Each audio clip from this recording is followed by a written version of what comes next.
99% de quem nos assiste aqui está enquadrado no público-alvo que a gente está falando. Com certeza. Porque ele tem internet, ele tem celular, Total, ele deve ter um emprego, ou se não tem emprego, vive com os pais. Por isso que às vezes eu acho até assim, quem está assistindo a gente já não tá, geralmente não tá nessa situação de extrema pobreza.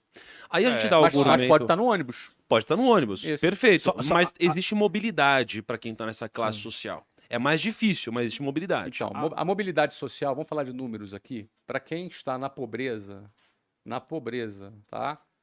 Nem extrema pobreza, onde você está. Em geral, leva-se 9 gerações para se chegar na classe média. Na média, estatisticamente, 9 gerações. Então você já é exceção, Kaique. Você já é exceção. Não é? Então, o que acontece? São 9 gerações, cara. Imagina que são 9 gerações? É muita coisa. Agora, o cara que está ali na média, vamos lá, ele questionar. Ele tem que questionar. Se ele não questionar, daqui a 40 anos ele vai estar lá. Se ele se questionar, aí ele vai poder, ele talvez tenha coragem ou não de sair daquela linha de montagem. Aí começa a funilar. Aí quando ele tem a coragem, ele vai ter que vencer o próximo obstáculo, que é a pressão de familiares, de amigos do seu ciclo de relacionamento. Nós temos a necessidade, o ser humano em geral tem a necessidade de ser aceito pelos seus peers, pelos seus próximos. Então, se você se vê reprovado por todo mundo, é como se o seu cérebro pensasse, espera aí, cara, será que tá todo mundo errado e eu tô certo?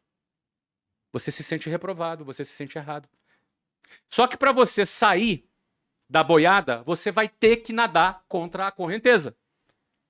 Você vai ter que contrariar a opinião da maioria. Você vai ter que ser movido por uma convicção diferente da lógica do status quo no qual você vive. E isso é muito difícil. E é humilhante. E é humilhante porque estatisticamente vai dar errado até dar certo. Então, assim, vai dar errado consecutivamente até dar certo. Você tem que ter muita convicção. E enquanto estiver dando errado, todo mundo vai te humilhar, porque a opinião de todos é que o que você tá fazendo não faz sentido. Então você vai ser humilhado do começo até... E quando der certo, vão tentar te humilhar de novo. Minha primeira atividade que eu fiz, minha primeira iniciativa que eu fiz, eu tinha um relógio, que era um relógio, sabe? Eu tinha um relógio. Era um relógio de calculadora, vocês lembram? Um relógio de calculadora? Lembro. Cassiozinho. Eu tinha um Cassiozinho de calculadora. Adorava relógio. E aí a primeira coisa que eu fiz foi vender esse relógio, que era um presente que eu tinha ganhado. Aí eu vendi esse relógio. E com o dinheiro que eu vendi esse relógio, eu comprei mais outro relógio. E aí vendi esse relógio de novo. E com esse dinheiro, eu comprei outro relógio. E meu relógio foi melhorando. E vendi esse relógio de novo.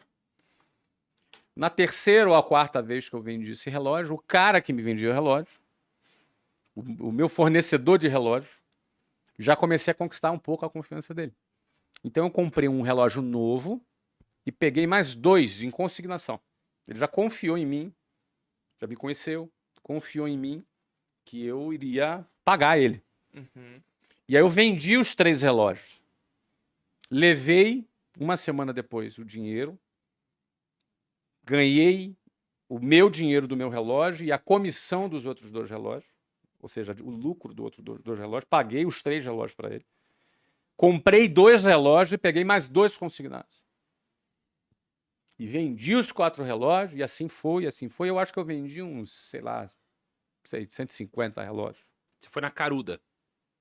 O que é caruda? Você foi Você chegava na rua e tava vendo relógio, você ligava pra empresa. Como que foi isso? Eu comecei a vender assim. O primeiro relógio que eu comecei a vender foram para os meus amigos. Porque você não tinha técnica de venda, você não estudou isso. Você foi na caruda mesmo. Eu fui na intuição.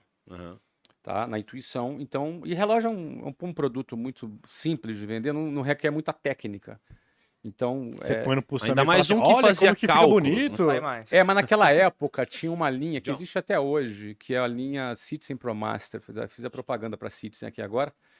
Mas tinha um que estava muito na moda, era o Windsurf, não sei se vocês lembram, era um que tinha uns desenhozinhos assim, e era muito desejado. E eu vendia esse tipo de relógio. Não é? Então, assim, os jovens gostavam muito de comprar esse relógio. Então, comecei a vender para os meus amigos, amigos do bairro, amigos da escola.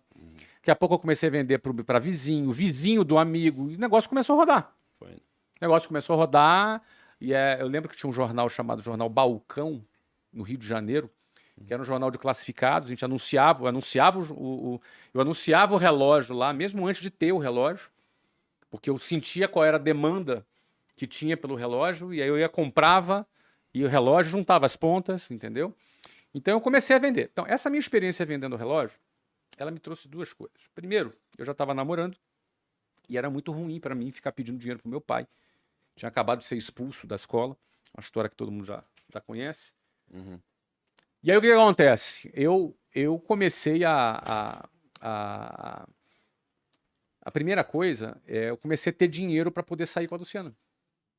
Então essa foi meu primeiro conquista. Não precisa pedir dinheiro pro meu pai para sair com a namorada. Não é?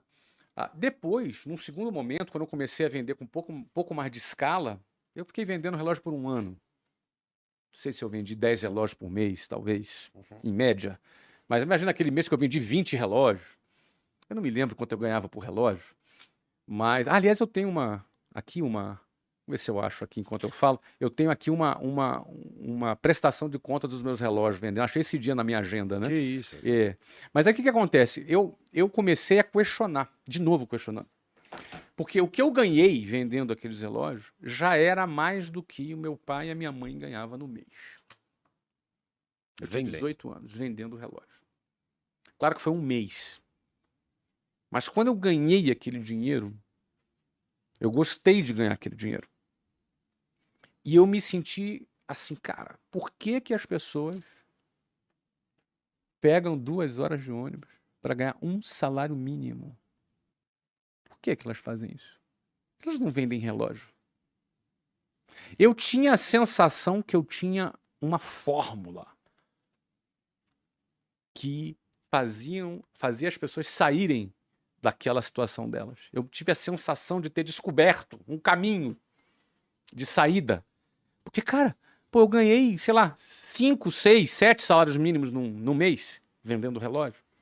Por que uma pessoa, ela trabalha um mês inteiro para ganhar um salário mínimo e levando 5 horas, carregando cimento nas costas, trabalhando em obra? Por que ela faz? Porque ela não vende relógio, caramba. Essa era a minha sensação. Mas por que as pessoas não fazem isso também? Isso é um sentimento interessante. Porque esse sentimento tem a ver comigo. Eu me sinto tendo uma boa notícia para dar para as pessoas que pode libertar elas do sistema. Esse é o meu mote. Se você gostou desse vídeo, deixe seu like, comente e se inscreva em nosso canal. Isso é muito importante para nós continuarmos a produzir conteúdos exclusivos para vocês. Muito obrigado e até o próximo vídeo.